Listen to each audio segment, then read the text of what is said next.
Okay, so hopefully things are worked out at this point. I had some trouble getting the video started, and it looks like I'm not going to be able to do everything that I wanted to do for some reason.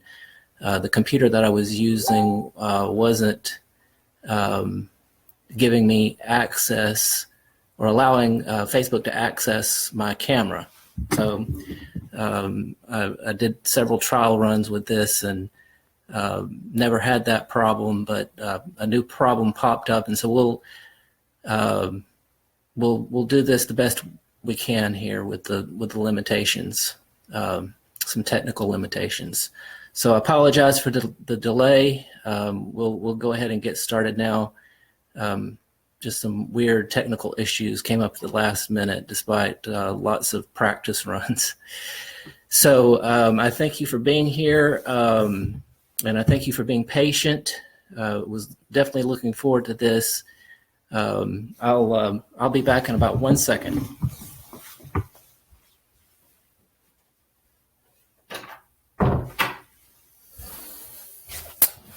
All right, so again, I really appreciate you being here with me. I think we'll have a good discussion despite the fact that I can't show you my slides, but I did upload this slide presentation to the group. You can access a PDF of all of the slides from that file, and so you'll still have access to the slides. You just won't be able to see those slides as we go along because we're having some unexpected technical difficulties. So my name is Jason Lee. I help to run things with the AncestryDNA matching Facebook group, and we'll go ahead and get started now.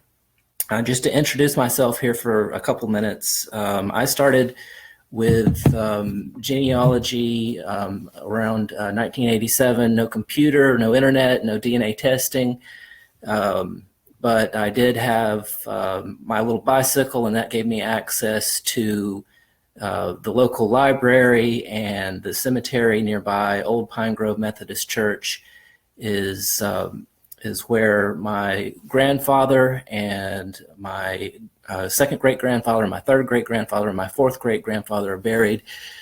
So, of course, that was an interesting place to spark an interest in genealogy. And I also happen to be related to the county historian who literally wrote the book on my hometown. She was related to me on my direct paternal line. She's my second cousin, 3 times removed. So it was nice to be able to take advantage of that information. And moving forward, about a decade from that starting point, I was a biology major in college, and I was a genetics tutor for the biology department there. I moved on to medical school and wrapped that up about the same time that the Human Genome Project was finished. And I wasn't involved in the Human Genome Project at all, but I was very interested in that, excited about where the science was going.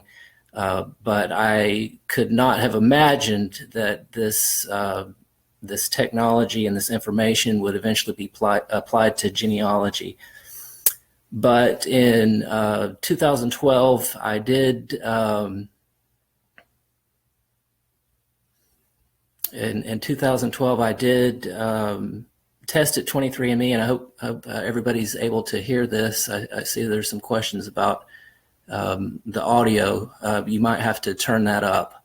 I think the audio is automatically muted on Facebook Live videos, so you might have to adjust the volume. So again, I tested at 23andMe in 2012. My wife was particularly interested in the health reports, and I was more interested in whether I might have some Native American DNA or other kinds of DNA from other parts of the world. And so we looked at that for a couple days, and that was somewhat interesting. But then I started to find some things that I didn't expect. I didn't expect to find DNA cousins at 23andMe. I didn't realize that you had the option of sharing genomes. I didn't know about chromosome browsers, and one thing that I began to hear from a lot of people at 23andMe was this thing called GEDmatch. So I went and checked that out, not really knowing what I was getting myself into, and really started to appreciate the potential of genetic genealogy by looking at the tools and the information that was available at GEDmatch. Started to think about the possibility of chromosome mapping and discovered that I had some double fourth cousins. So I was really beginning to appreciate how interesting and at the same time how complicated this thing could be. So this was about the time that AncestryDNA rolled out, and at that time they weren't allowing customers to download raw DNA files. They weren't providing a lot of detail about matching information. So you knew that you had a match, but you didn't know how much DNA you were sharing with your match. Whereas now, for example, you might see that your match shares 52 centimorgans across 3 DNA segments. You didn't have that kind of detail in the very early days of AncestryDNA. We do have more information now, and that is helpful, but we still don't have matching segment details, and we still don't have a chromosome browser. So although those resources are available at MyHeritage and FamilyTreeDNA and 23andMe, you don't have that information at AncestryDNA, so you definitely want to get on GEDmatch. And just a quick note on the differences between GEDmatch and AncestryDNA. I'm going to point out the things that GEDmatch can do that AncestryDNA cannot do. And I don't do that to suggest that you shouldn't test it I don't say these things to suggest that you shouldn't test it AncestryDNA. I've tested AncestryDNA, of course, and I've tested several of my family members at AncestryDNA, and we're glad we're on there. We're glad to have all those matches. But I want to point out all of the extra things that you can get at at GEDmatch, so that it's very clear why I recommend it so strongly. And full disclosure, I have never had any kind of financial, personal, or professional relationships with any of the DNA testing companies, or GEDmatch for that matter. And so I'm on 23andMe, I'm on FamilyTreeDNA, I'm on AncestryDNA, and I'm on MyHeritage DNA. But I'm just a customer. I don't get any free giveaways from these companies. I don't get paid for them in any way. So I'm absolutely free to give my unvarnished perspective on all of these companies. So I did a poll before this presentation to get a sense for where you are in the spectrum of understanding GEDmatch. Well over 100 people who said that they were coming to this presentation said that they were newbies. A good number said that they were lost. Some learning, a few experienced experts. I'm certainly glad to have all of you here, whatever your level of expertise is. But we'll keep in mind that most of the people who said they were coming to this meeting were in the early stages of learning how to use GEDmatch. I'll also assume that most of you have already downloaded your raw DNA data file from AncestryDNA and have uploaded the file to GEDmatch. If you are struggling with that, I have linked some resources to help you out with that. We won't describe that in detail. Some very good blog posts are already out there to help you through that process. And I've linked some of those blog posts in the PDF file that I uploaded to this group here just a few minutes ago. So we'll put a link to that file here as soon as we can. And we'll move ahead. So just a brief outline on this presentation. I'm going to start off with the why of GEDmatch. When I started on GEDmatch, I didn't really know why I was on GEDmatch. I had just heard some trustworthy people, knowledgeable people recommending GEDmatch over and over. So I went ahead and tried it out, even though I didn't really know what I was getting myself into. So I'll talk about the why of GEDmatch, and I think knowing why GEDmatch is such a good resource can be helpful in learning how to use the resources at GEDmatch. So we'll start with the why, and that'll lead us to the how. And then at the end of that, I'll announce the winner of the free AncestryDNA test kit. We had a drawing to kind of promote this talk, and so we're going to make good on that promise. And then we'll end up with Q&A, and I'll continue on with the Q&A for as long as you want to do that. And again, this video will be saved unless we have some more technical difficulties. This video will be saved. It will be available to review after we're done, and we will provide a link for a PDF file that shows all of the slides that I was planning to show for this presentation and was unable to do. So again, just to inspire you to get involved in GEDmatch, we'll talk about what GEDmatch can do. And if you're able to pull up the PDF file and follow along with that, I've got a busy slide. But it's some important information. At GEDmatch, you can get more matches. You can avail yourself of access to the very best tools that are available in genetic genealogy. You can use GEDmatch to verify your research, pinpoint shared ancestry, prove connections. You can use GEDmatch to address false hypotheses and replace those hypotheses with better hypotheses. You can use the information on GEDmatch to document your research.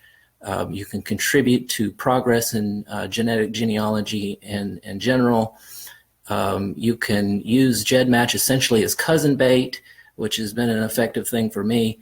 And probably most importantly, you can avail yourself of the matching segment details that other sites, well, Ancestry primarily does not provide. So kind of I'll go into a little bit of detail on each of those points. I'll spend the most time emphasizing the importance of matching segment details because I just want everybody to understand how important they are. So going back to those things that I just listed, you want to get on GEDmatch. First and foremost, I think the most obvious reason to use GEDmatch is that you'll get more matches, and you'll get those matches for free. You can use GEDmatch and not spend a dime on it. If you really get into it and you feel like you want to make a donation, you can do that, but you can use GEDmatch without paying anything and get a feel for it and make a donation for some advanced tools. So you get more matches at GEDmatch, and that's because you are matched up with people who have tested at other DNA testing companies. So for example, if you've only tested at AncestryDNA, you'll get more matches if you go to GEDmatch because you'll be matched up with people who've tested at 23andMe, at Family Tree DNA, MyHeritage, etc. And you'll also get new matches if you transfer to GEDmatch because you'll pick up a few matches that AncestryDNA happened to miss. So all of the companies are going to miss a few of your matches. No matching algorithm is perfect. There's always a kind of compromise between completeness of matching and accuracy. So you'll get more matches at GEDmatch because you're being matched up with people at all of the companies, and you're getting a few matches that AncestryDNA might have missed. And that in turn allows you to expand your search for relatives, whether you're looking for parents or distant cousins, whether your goal is to unite with family or do a brick wall research. So you get more matches for more collaboration, more opportunities to confirm prior research, and more opportunities to break through brick walls. And I've thought of an analogy for GEDmatch. I think of it as a Y bridge, and I'm sorry you can't see this picture. I might try to show it to you. So this is a Y bridge, You can think of the world of GEDmatch in one corner, the world of family tree DNA. Excuse me. You can think of AncestryDNA in one corner, family tree DNA in another corner. One of the other companies in the other corner. GEDmatch serves as a bridge that brings us all together, and this even works with close family members, of course. So I've tested some of my family at AncestryDNA. I've tested other family members at 23andMe. It's not really practical or affordable to test everybody everywhere. So this bridge, this three-way bridge that GEDmatch provides, brings us all together so we can compare what's going on within our own family. And of course, this also works with distant connections. So GEDmatch brings us all together, and that's one of the key features. So then would also emphasize that even if you have tested at all of the DNA testing companies, there's still some tools that are so powerful and so useful at GEDmatch. You really open up a world of opportunities by transferring to GEDmatch. So I would advise you, even if you have tested at all of the companies, go ahead and use GEDmatch, because there's some really powerful tools there. Another thing that you can do with GEDmatch is to get a second opinion on unexpected results at AncestryDNA. AncestryDNA has some unique and sometimes quirky matching algorithms, and things might not always come out the way you'd like them to come out. So, or the way you expected them to come out, and GEDmatch can give you a second opinion to say, well, you know, these wacky results at Ancestry are actually wrong, or confirm that they're correct. So GEDmatch is useful in that regard as well. One of the other important advantages of GEDmatch is that you're able to compare your cousins directly with each other, rather than just comparing yourself with your cousins, and that's a very important feature that I would recommend taking advantage of. Another advantage of GEDmatch is that you do get very powerful tools for comparing batches of people. So in my case, I've managed kits for well over a dozen people, I think, 7 siblings total in my own family of origin. And I'm able to compare all of those siblings with these distant cousins all at once, rather than doing it one by one. And even if you're the only person in your family that you've tested, if you want to test yourself against multiple cousins all at once, a family of cousins, or several distantly related cousins all in one comparison, you can do that at GEDmatch, and there's really no such tool available at Ancestry. Another really interesting tool available at GEDmatch is the ability to see FIRs and HIRs. Those are fully identical regions and half identical regions, and being able to see that allows you to distinguish full siblings from half siblings. And there's no feature along those lines at AncestryDNA. That's another very compelling reason to look at GEDmatch if you're trying to address that kind of question. Visual phasing is another thing you can do with your information from GEDmatch. That's an advanced tool. I don't think that many newbies will be able to jump into do visual phasing. But if you dig in deeper and you get to the point where you really understand genetic genealogy well, visual phasing could be part of what you do to do some amazing things with your research. And again, this is another thing that isn't available at Ancestry. You do get that information, or information that can help you with that, at 23andMe, but not at Ancestry. Another reason to use GEDmatch is that you get crucial X chromosome match results, another thing not available at AncestryDNA. That can help with relationships, to define relationships between half siblings, and even research distant ancestry. The X chromosome results are very interesting, so you might end up looking at that as well. And some miscellaneous benefits of GEDmatch would include the ability to obtain email addresses. If you're lucky enough to find find a match on Ancestry who is also on GEDmatch, you'll be able to get their email address at GEDmatch, and that'll make it easier for you to contact your matches. Another advantage is that you're able to connect with avid genetic genealogists. Certainly a lot of the people who are on GEDmatch are very involved in genetic genealogy, and they might even be able to help you with learning GEDmatch and helping you as you go along. And I would say we should also think about how you're able to help other people on GEDmatch. Certainly you can help them directly, but you also help other genealogists merely by uploading your data and putting yourself in the database. Other people will take advantage of those match results and build your family history, and some of those people will contact you, and you're really contributing to progress in genetic genealogy in general just by being on GEDmatch, even if you're not particularly active there. I'll also mention the fact that you end up using GEDmatch's cousin bait. So one of my early contacts at GEDmatch, I was on 23andMe only. He was on Family Tree DNA only, and we wouldn't have met, certainly not as early as we did, if we had not both been on GEDmatch. He's my double fourth cousin, and we've been working together very productively for over 5 years. So you can make some really important connections with GEDmatch, and those connections and relationships might last for several years. So this is the final reason that I would recommend GEDmatch, and this is the biggest reason. This is the most powerful issue, and so I'll go into this in a little more detail.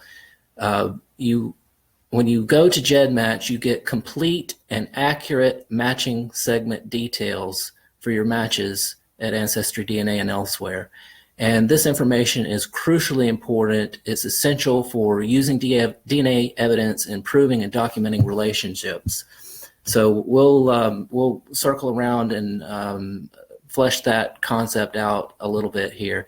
And I don't necessarily expect all of the new people to remember all of these details, but I'm laying all of this out there so that you can start thinking about these benefits and come back to these concepts later. So don't try to digest all of this information right away. We'll get into some simpler issues later, but I just want to lay this out there so that this valuable information is somewhat well understood. So matching segment details take us beyond the total amount of DNA shared to provide information that can help us pinpoint shared ancestry. I'll also note that matching segment details are provided in visual form by Chromosome Browser. So sometimes you'll hear people talk about matching segment details and chromosome browsers kind of interchangeably. They are closely related. Chromosome browsers provide matching segment information in a visual form that help you to understand the information more easily. That's the reason you hear these things discussed kind of interchangeably. And that's the reason chromosome browsers are so popular, because matching segment details provide very powerful information, and the chromosome browser makes that information easier to understand. So that's why so many people have been asking for a chromosome browser at AncestryDNA, and that's why the chromosome browsers at these other companies like Family Tree DNA, 23andMe, MyHeritage just rolled out their chromosome browser, and I give them big kudos for that. I really like what they have there. But none of the chromosome browsers or tools at any of the companies are quite as powerful and useful as the tools at GEDmatch. So wherever you've tested, GEDmatch really raises the bar. So I have a quote here from Jennifer Zink about chromosome browsers. Our equivalent of original sources is the chromosome browser. A lot of good and useful genealogical information is lost in the mix if shared segments are ignored. And then another quote, this one from Linda Jonas, DNA results without a chromosome browser is like genealogy without documentation. When you look at someone's family tree and there's no documentation to prove it, all you have is some hints of possible relationships. There's an old saying that genealogy without documentation is mythology. The same applies to your DNA. So I couldn't agree more with that statement. We really need to access these matching segment details so that we can document our DNA research in a form that can be utilized by future generations so that they can take our research seriously and build on our research. Another thing that I would mention about matching segment details is that this information is universal and portable. So you can use the matching segment details in correspondence with your matches. You can mention this information with the people who know enough about genetic genealogy to take advantage of that. You can use it in your documentation. You can compare matching segment details from one company with matching segment details from another company. Very powerful, portable, universal information. So again, I don't necessarily expect newbies to dig into this immediately, but to know that there's this kind of information out there and to know the power of that information, I think is helpful. As you learn more, you'll learn how to take advantage of these things, but to know that it's out there, to know what you're working towards, I think that's important. Another note on matching segments is that matching segments help you judge the quality of a match in a way that you cannot judge the quality of a match merely on the total amount of DNA shared. So here's an example. The length of the longest shared segment helps you judge the quality of your match in a way that the total amount of DNA shared cannot. And so here's a little tidbit that I got from MyHeritage. They explained the largest segment pretty well. So among the different sized shared segments, the length of the segment that you share with another person can help you identify the likelihood that you're actually related. The longer the largest segment is, the higher the chances you're related. So if you can find the largest segment, you can utilize that information to help you judge the quality of a match, particularly if you're from an endogamous group. So I think all of us deal with this to some extent. Our ancestors who lived 100 years ago, 150 years ago, didn't move around a lot, and so they were marrying second and third cousins, first cousins, and we have to kind of sort things out, and the largest shared segment can help us to judge the quality of our matches in a way that we can't do with total DNA shared. And I'll just alert you to the fact that there are different terms for this concept at the different companies. GEDmatch calls this largest CM, largest centimorgan, largest CM. MyHeritage calls it largest segment. I think that's the best way to describe this terminology or describe this concept. And AncestryDNA calls it longest block. So again, there's a lot of information here that may be difficult to remember if you're new to all of this, but I just want to introduce these concepts. And I'd like to make this analogy. When we're sorting through this information, we're really mapping our genetic family histories. And the total amount of shared DNA is really the genetic distance. That's a term that you'll hear. So AncestryDNA does provide the total amount of shared DNA, and that's the genetic distance. The matching segment details are genetic coordinates. So you don't get that information from AncestryDNA. You do get it from GEDmatch.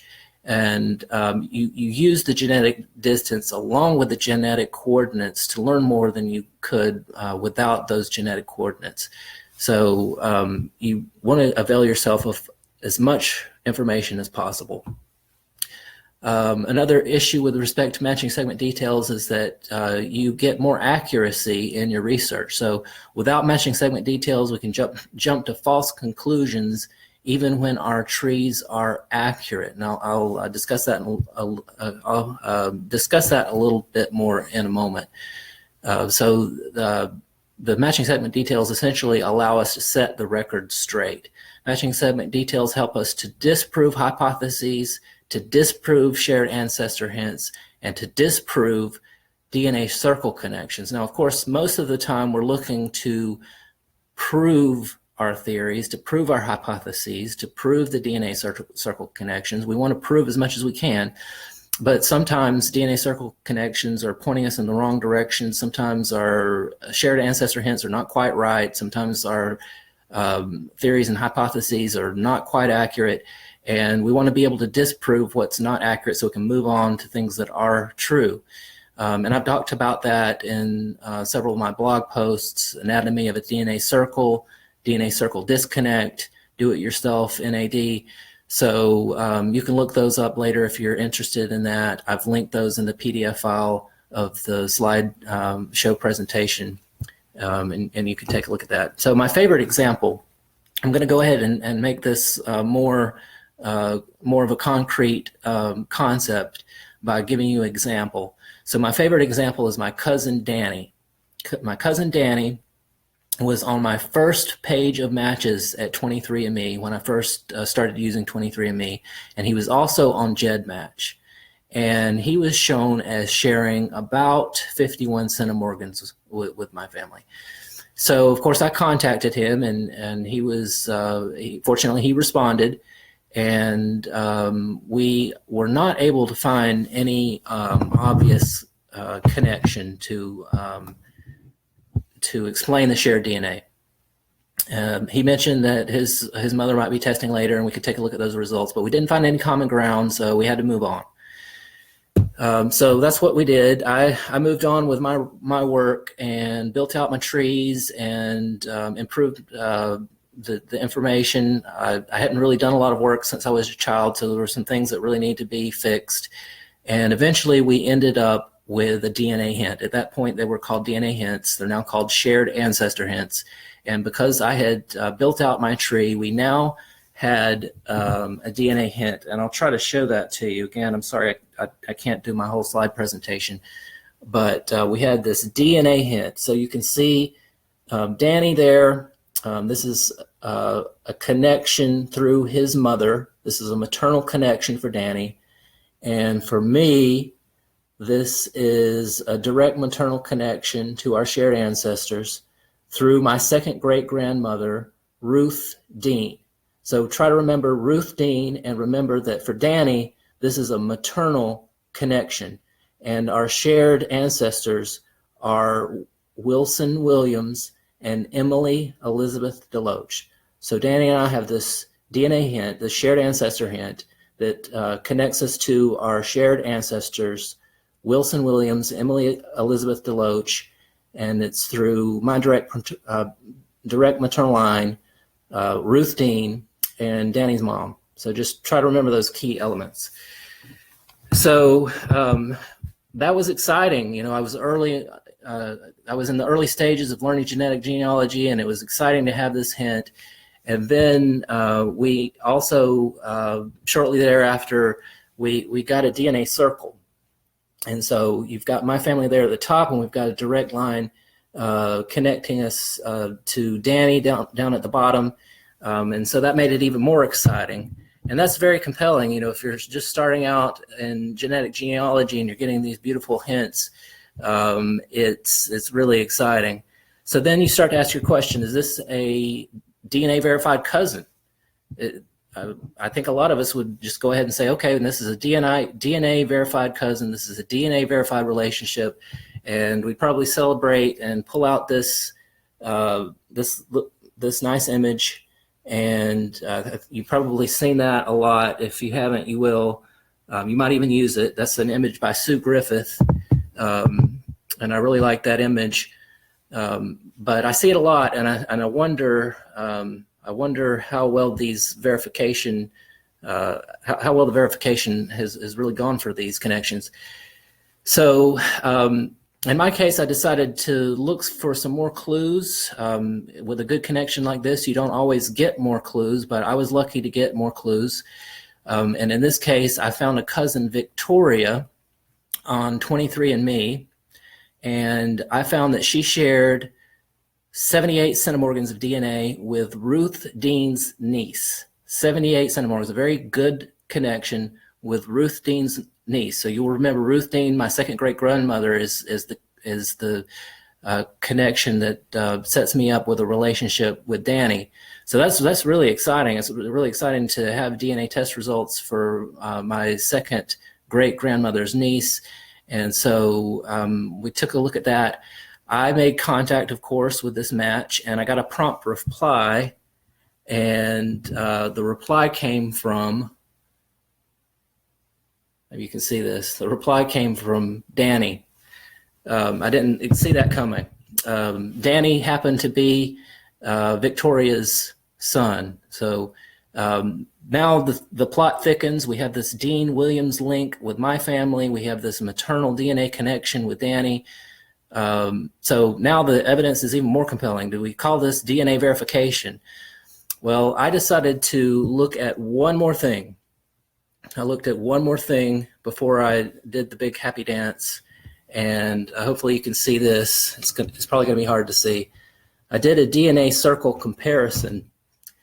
So Danny shares DNA with my family on chromosomes 5, 8, and 17. Danny's mom shares DNA with my family on chromosomes 3 and 9. Now, those of you who are more advanced in genetic genealogy will immediately see the problem here. What's going on?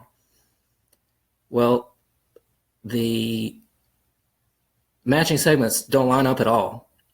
If the DNA that Danny shares with my family came from his mom, we would expect Danny's mom to share DNA with my family on all of the same chromosomes that Danny shares with my family. So she should have DNA on chromosome 5, 8, and 17, just like him.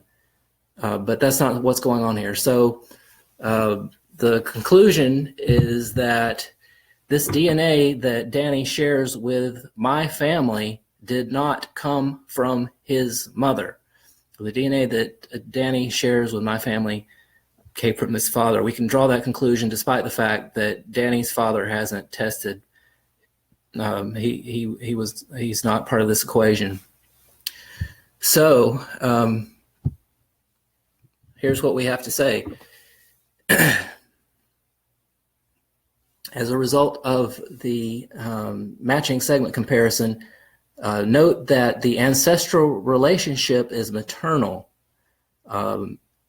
but the DNA is paternal.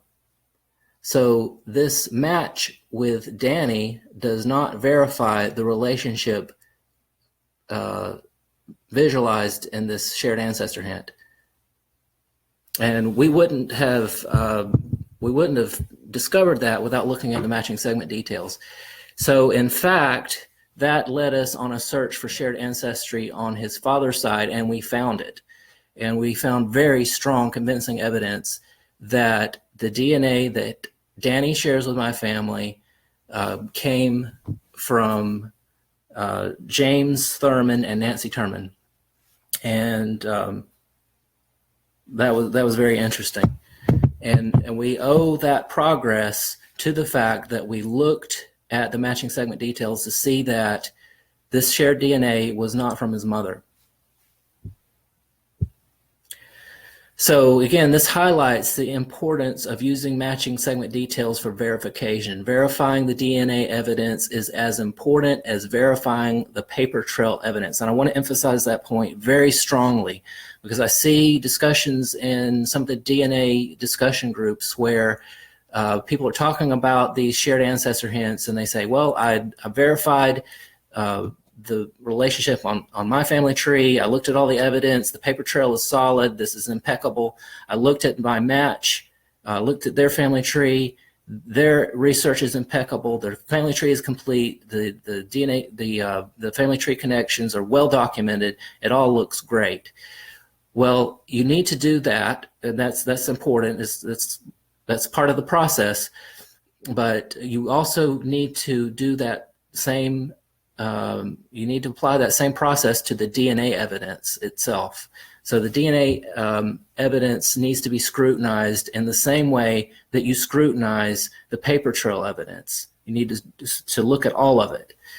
So let's just remember that the DNA evidence and the paper trail evidence need to be reconciled.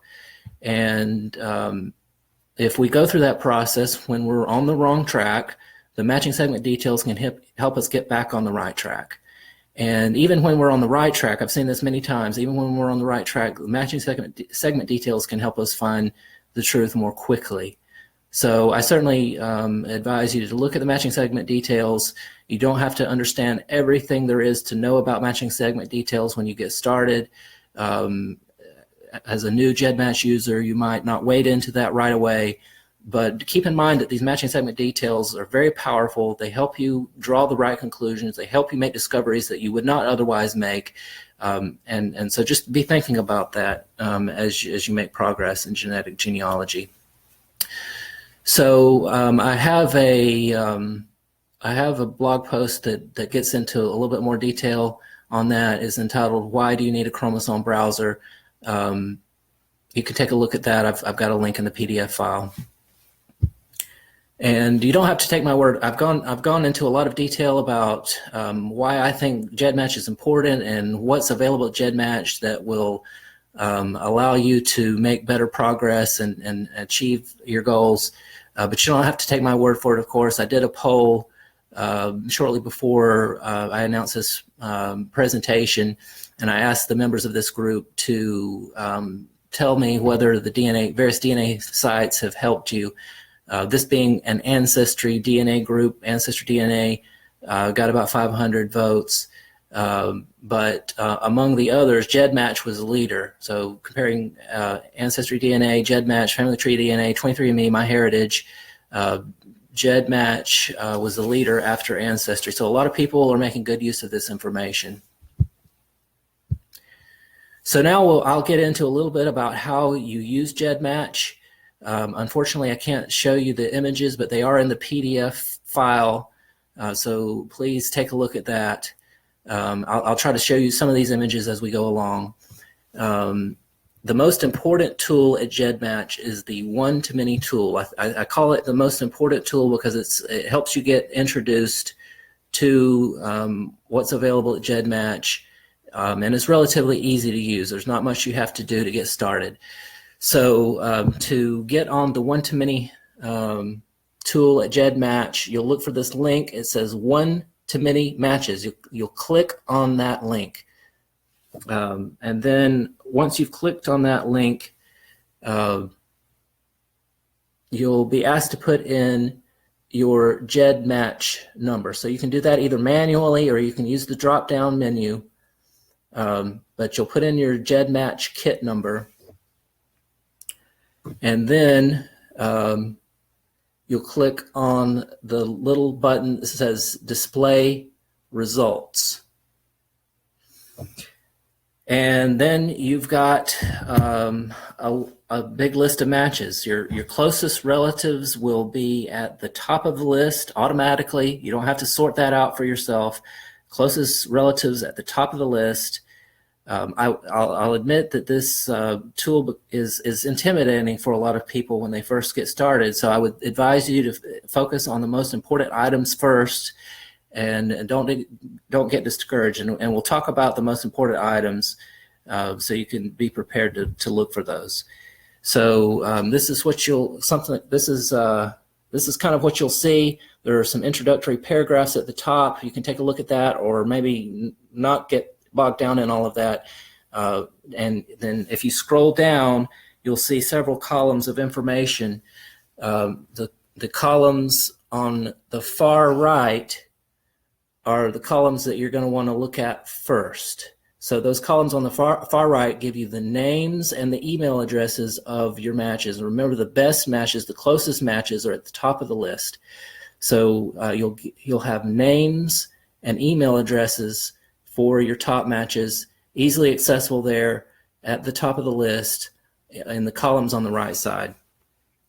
So we'll talk a little bit more about that, but we'll talk about some do's and don'ts. Don't try to learn everything all at once. I think that's one of the things that gets people into trouble.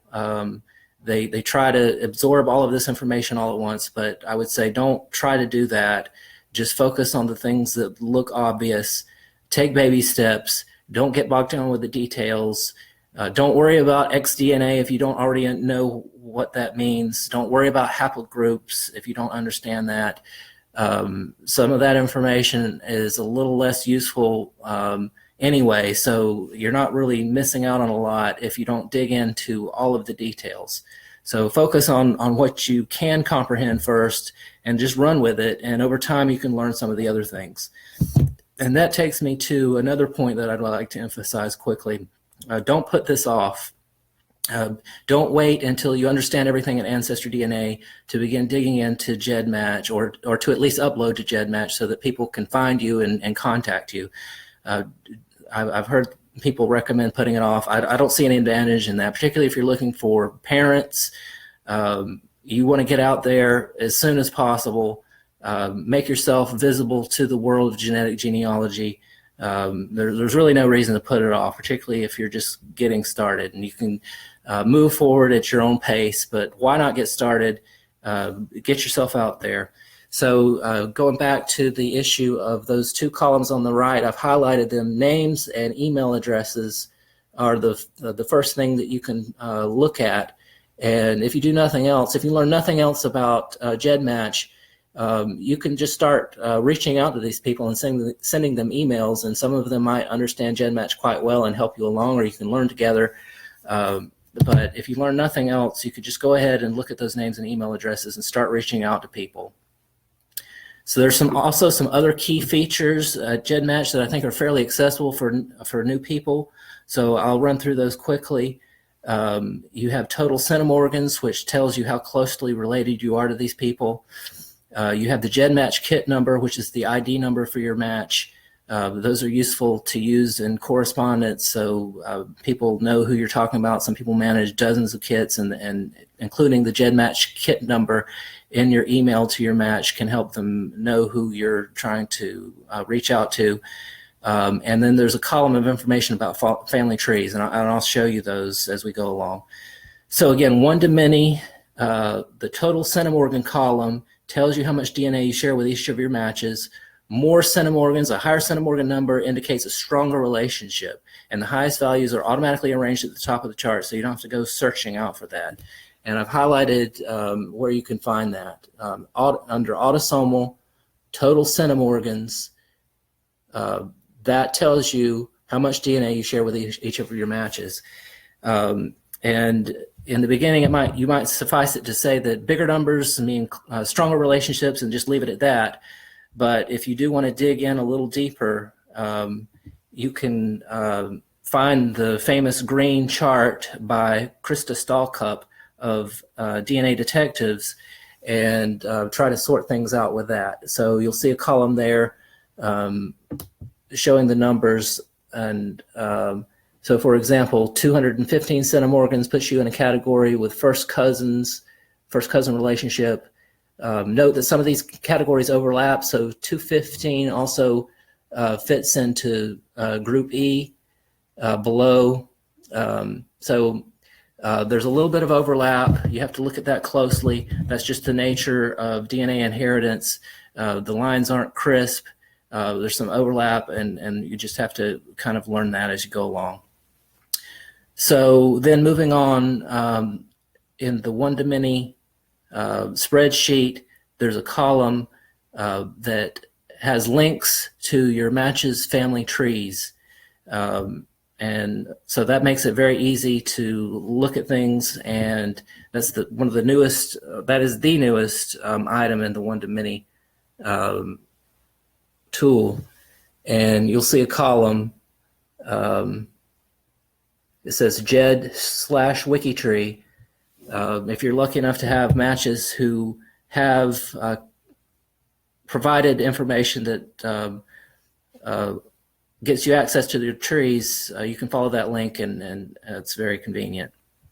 And then finally, in the one-to-many tool, you have the GEDmatch kit number, which is the ID number of your matches. And as I mentioned, you can use that for correspondence, and you can use that kit number for other GEDmatch tools, and that's on the far left. And again, all of these images are in the PDF file of the slides that I prepared. So again, the one-to-many tool has names, email addresses, total centimorgans, trees, and a GEDmatch kit number. And I think those concepts are fairly accessible to new people. There are other useful columns of information in the one-to-many tool. We won't get into that. We've already gone over time. I apologize for getting started late. We had some technical difficulties that I couldn't sort out, but we could discuss that in a future presentation along with some of the other tools. I'd certainly like to discuss that at some point.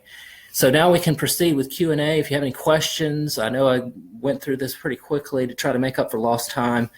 If you have some questions, it doesn't matter what end of the spectrum it comes from, whether it's a newbie question or an advanced question, we can certainly get into that. And I can go ahead and announce the winner of the free GEDmatch kit. Hopefully this person is here in the group today. The winner is Donna Arkina.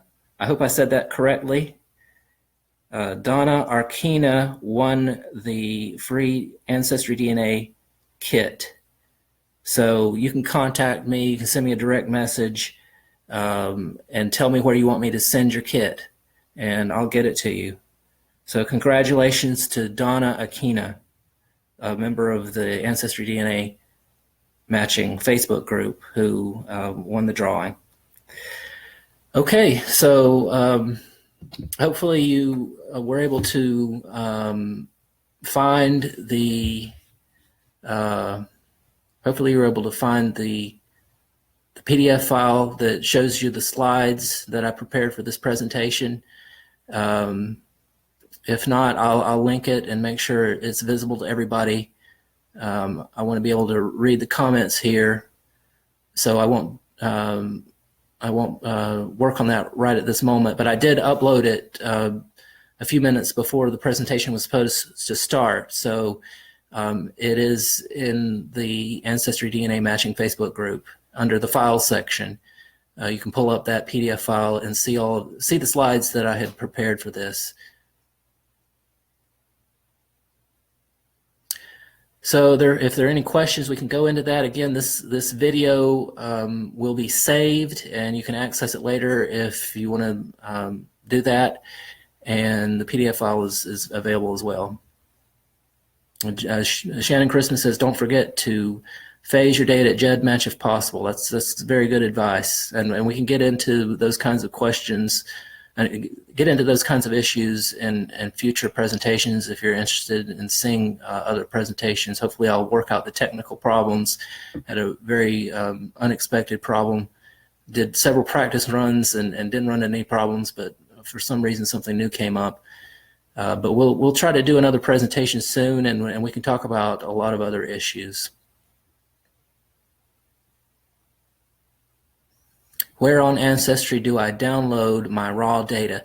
So I provided some links to explain all of that in the PDF file that I uploaded tonight. That's on one of the slides in the earlier part of the presentation. You can take a look at that to get some detailed instructions. If you sign up for GEDmatch, GEDmatch also can outline, gives you some instructions as well. So you can take a look at that. There are a lot of blog posts and other sources go into some detail on that.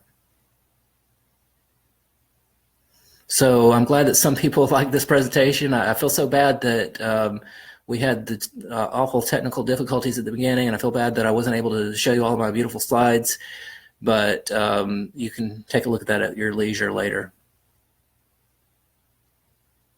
And you'll have to tell me what you might want to see in a future presentation. I enjoyed this. I enjoyed preparing for it. Reviewing old cases and thinking about the process of becoming familiar with genetic genealogy.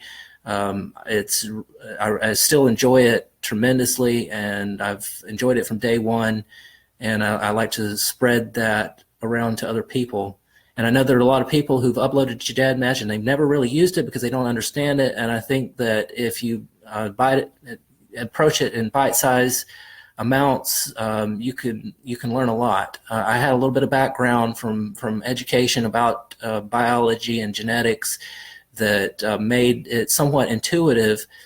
But again, as I noted, I was wrapping up my education before the Human Genome Project was even completed, and this kind of genealogy, I don't know if anybody was even dreaming about it at that point, but to some extent, this is all new to all of us. We're all pioneering the field of genetic genealogy together, and so there's a steep learning curve for all of us, no matter where we come from on this. And I certainly want to encourage people to take baby steps, to be patient, don't get overwhelmed. Just focus on the things that seem obvious. If you can find something that at least seems somewhat accessible, something as simple as a list of names and email addresses, and you can build from there. Someone asked, what's chromosome painting?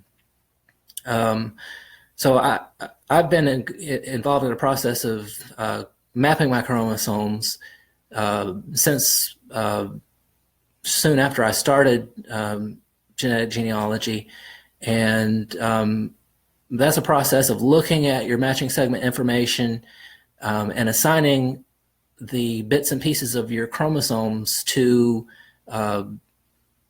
different ancestors. And you do that by seeing who shares this DNA.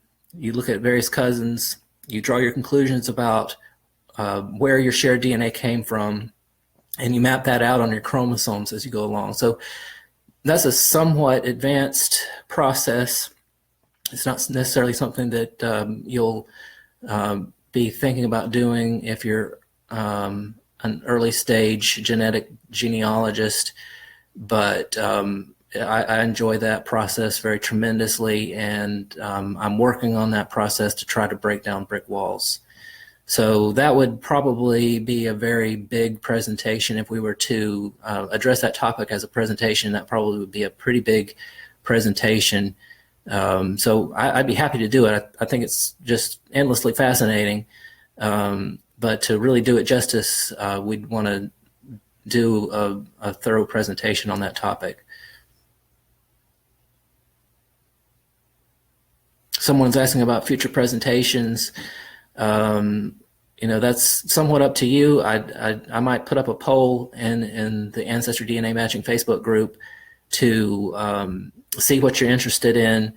It seems that most of the people who were planning to come to this presentation were approaching it from a very early stage of learning about genetic genealogy. So I tried to lay the groundwork. I probably got into some intermediate topics, but I just wanted to kind of tempt you into using GEDmatch by telling you not just what you'll be thinking about when you get started, but what you'll be working towards as you develop your skills and knowledge. There's a question, will this presentation be archived? Yes. Unless I run into a crazy problem here at the end. When I click the finish button on this presentation, it will be saved, and you will be able to access the video from the AncestryDNA matching Facebook group indefinitely. Any hints on determining which side of a family a match comes from when you don't recognize any of the names? You can look at your shared matches.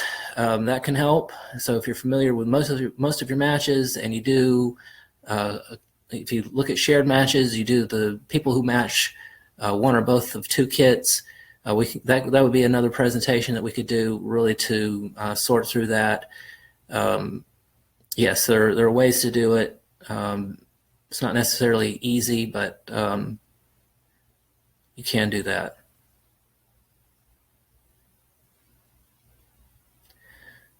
Like some information on how to find a bio parent without a name. I'm very confused about finding this information. Well, finding parents is a big goal. You certainly hope for a close match, a sibling, half sibling, a first cousin. You can get lucky. I gave a kit to our babysitter. She didn't know exactly who her father was or where he was from or whether he was still alive. You can sort that kind of question out, make discoveries with distant matches, but it can be very difficult. We were lucky a few months after the test results came in, she got a first cousin, and it was a very exciting case. Her first cousin was a notable person, and so we had a great time becoming acquainted with her family. So you really hope for the close matches. That's how you can get there quickly. You can go through the process of building mirror trees if you don't have close matches, and so that would be another big presentation topic to really do justice to that question. A video on the chromosome browser, it doesn't make sense to me. Certainly a very important topic. I'd like to discuss that in the future, so that's a good comment.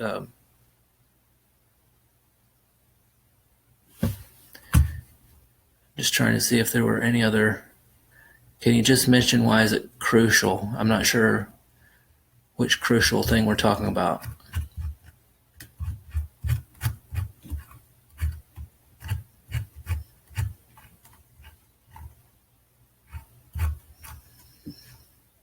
Mention why you mention in your slides that X chromosome is crucial.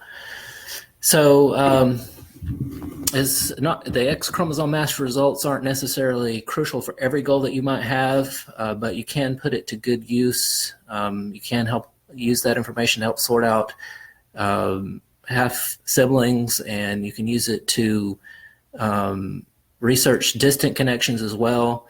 The X chromosome has a very specific inheritance pattern. It's very interesting. Autosomal DNA can come from any line. So it can come from your direct maternal line, your direct paternal line, and any of the other lines. It can come from your paternal grandmother or your maternal grandfather. Autosomal DNA can come from anybody in your family tree, and you have to kind of sort that out as you go along. X chromosome DNA can only come from certain ancestors, and you can pull up charts that show that for you. Roberta Estes has some good charts, and there are a lot of good charts all over the internet that can show you what the X chromosome inheritance pattern is. And so it's a very interesting way to approach your goals. It doesn't answer every question. It's a little quirky, and that makes it useful, and at the same time sometimes frustrating. So we could do a whole talk on that, but AncestryDNA does not provide any information on your X chromosome matches.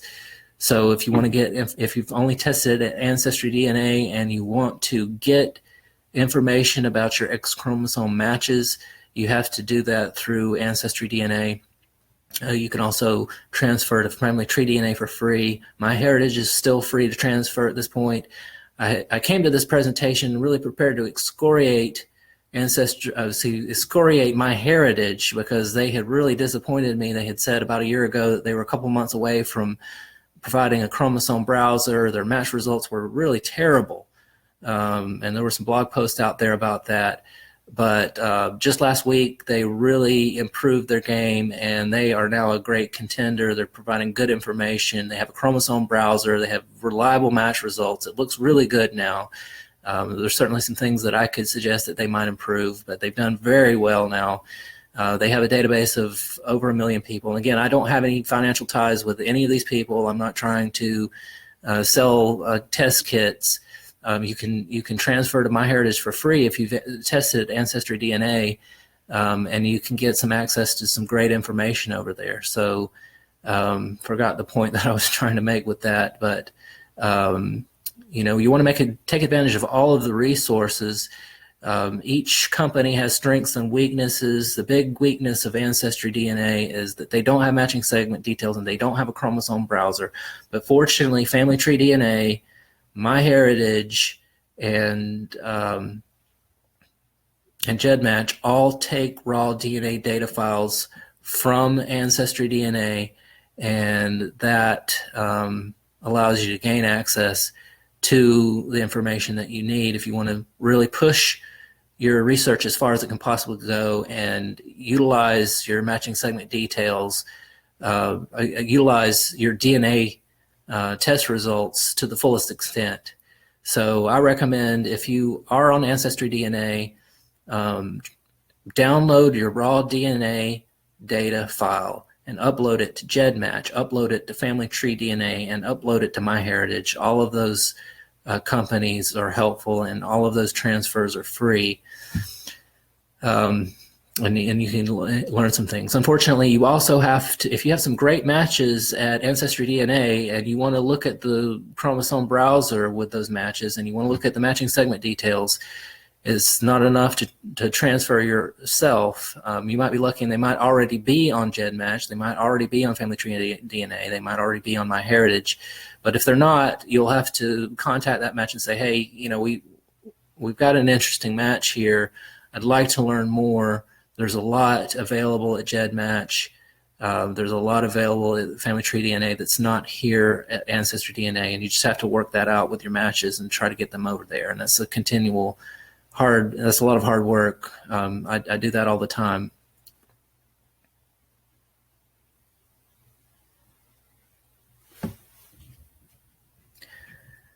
So please address X matches in the future talks. Okay, I think we'll do that.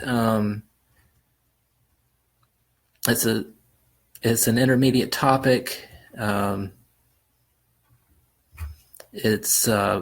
think there's a lot to learn that's very powerful that you'll want to learn before you focus on the X chromosome. So I'll probably do some other presentations before I do a presentation about the X chromosome, but it's a good topic, so we can do that. How far back can matches go? There's really no limit on how far back matches can go. There's not a clear answer to that question. The DNA segments that you share with your matches can go back quite far. The further back you go in time, the less reliable your results are. It's a sliding scale. There are no absolutes. I think you can certainly go back to your second and third great-grandparents and get some good match results that pertain to their generation. I think you can go back even further if you're lucky. Your DNA matches are not going to be distributed evenly. You get half of your DNA, half of your autosomal DNA from each of your parents. It's exactly half. But with generations, your grandparents' generation and generations further back, the DNA is not distributed perfectly evenly. So you don't always get exactly 25% of your DNA from each of your grandparents as you might expect. It tends to be a little uneven, and it gets more uneven the more generations you go back. So some of your ancestors further back in time will be overrepresented in your genome. You'll inherit more of their DNA than you expect, and some of your ancestors will be underrepresented to the extent that they're not really represented in your genome at all. So you just have to sort things out as you go along.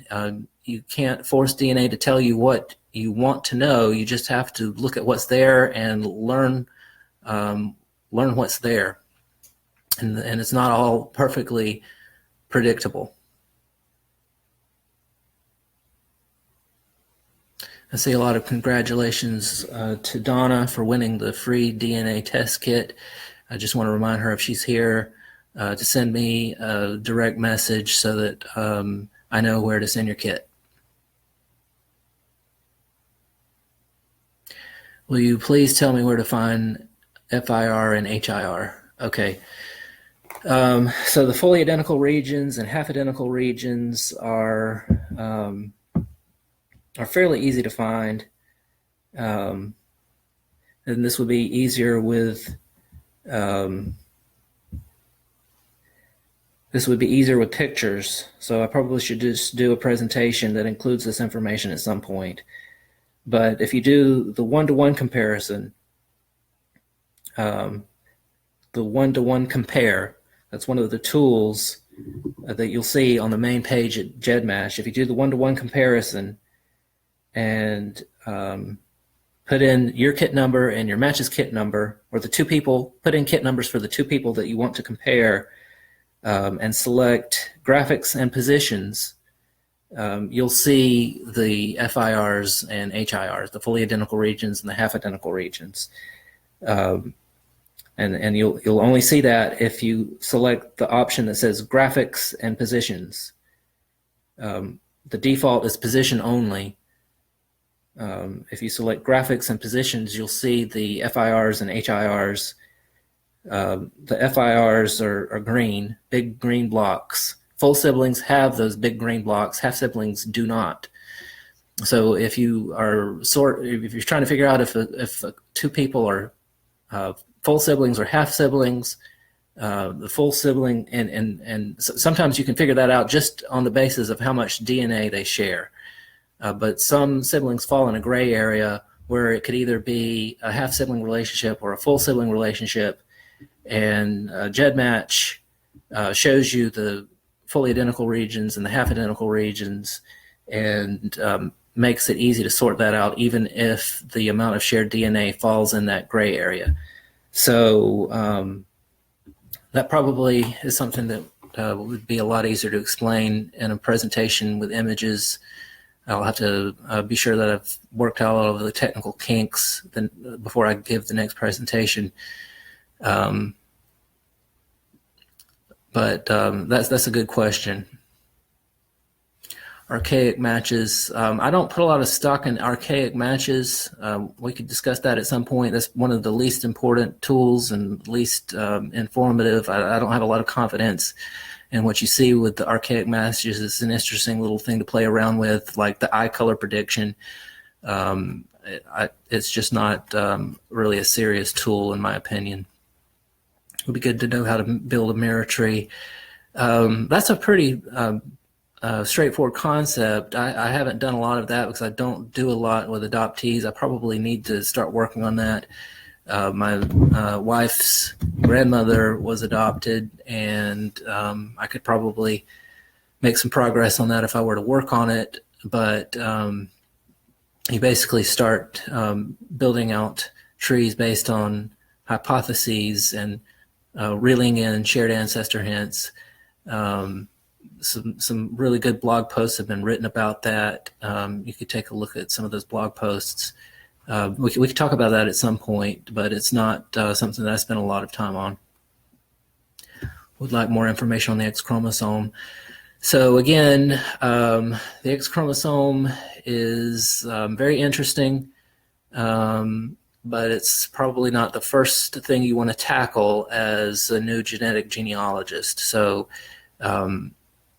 it's interesting, and we could get to that topic at some point. But if genetic genealogy is new, if you're new to the whole endeavor, that might be one to work on after you've gotten some experience with autosomal DNA matches. Fully identical regions, large green band on one, typically full siblings or double first cousins. And there's always some kind of exception to the rules. We usually start off with the most broadly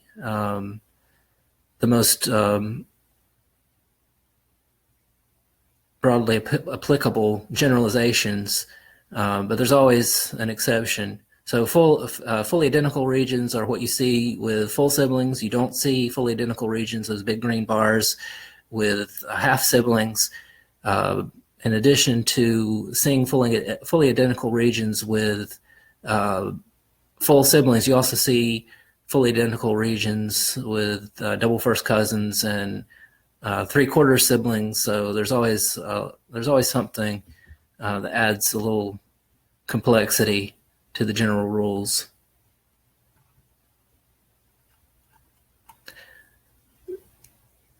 So a lot of very helpful comments and discussion here in this thread. I really appreciate everybody being here. I appreciate the experts for showing up. Thank you for for being here with us. I'm not signing out, but I just wanted to mention that. We can keep going with this as long as some questions come down the line. What is a chromosome browser? So chromosome browsers provide a visual representation of your matching segment details. You share DNA with your cousins. AncestryDNA reports that shared DNA as a total amount, but that total amount of DNA is distributed across your 23 chromosomes in little segments, little blocks of DNA distributed across your genome on various chromosomes. And the chromosome browser shows you those segments in a visual form, not just numbers. And I think that really helps people become familiar with the concepts. And it's very useful. We could do a talk on that. That would probably be a presentation to give fairly early on, because it's so useful and it's reasonably easy to understand. What chromosome browser to use? I use any chromosome browser I can get my hands on. At this point, AncestryDNA is the only major company that doesn't provide a chromosome browser. MyHeritage just added a chromosome browser. It looks great. 23andMe has a chromosome browser. FamilyTreeDNA has a chromosome browser. GEDmatch has a chromosome browser. You can find chromosome browsers just about everywhere you look in the world of genetic genealogy, but you can't find them at AncestryDNA, so that's why you have to transfer. And I use the chromosome browsers at all of the companies where they're available.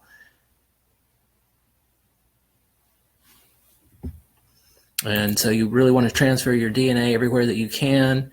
The top recommendations are GEDmatch, FamilyTreeDNA, and MyHeritage. All of those entities have matches that you might not have anywhere else, so you should really go for it if you're really trying to push the DNA research and squeeze as much value as possible out of your DNA testing dollars. Unfortunately, you could do a lot for free. You've got to test somewhere and get the DNA tested, but once you've tested it, you can transfer it. 23andMe does not accept transfers, and Ancestry does not accept transfers. So if you want to get in their systems, you actually have to send in some saliva. It would be nice if they all accepted transfers, because it's not necessarily practical to get multiple saliva samples from all of the family members that you might want to test. Sometimes you're lucky to get one saliva sample, either because of physiological limitations, age, just time constraints. So really, I think they should all accept transfers, even if they decide to charge for the transfer. So far, everybody who's accepting transfers is accepting transfers for free, but even if they were to charge for a transfer, it would be so useful to so many people. So I would say charge what you want. Charge $60. If I'm glad that they're generally free, but it would be a great service to people to be able to transfer DNA test results from any company to any other company. I just imagine what it would be like if you could only call people on one brand of phone, and you couldn't use you couldn't accept or communicate with other people unless they had the same brand of cell phone that you have. It would just be, nobody would accept that. And I don't think we should accept it in genetic genealogy. I think we should really push the companies to make these things as accessible as possible. Please speak on DNA circles. We could certainly talk about that.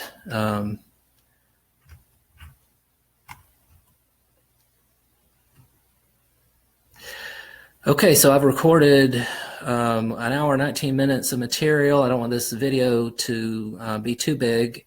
I might upload it to YouTube.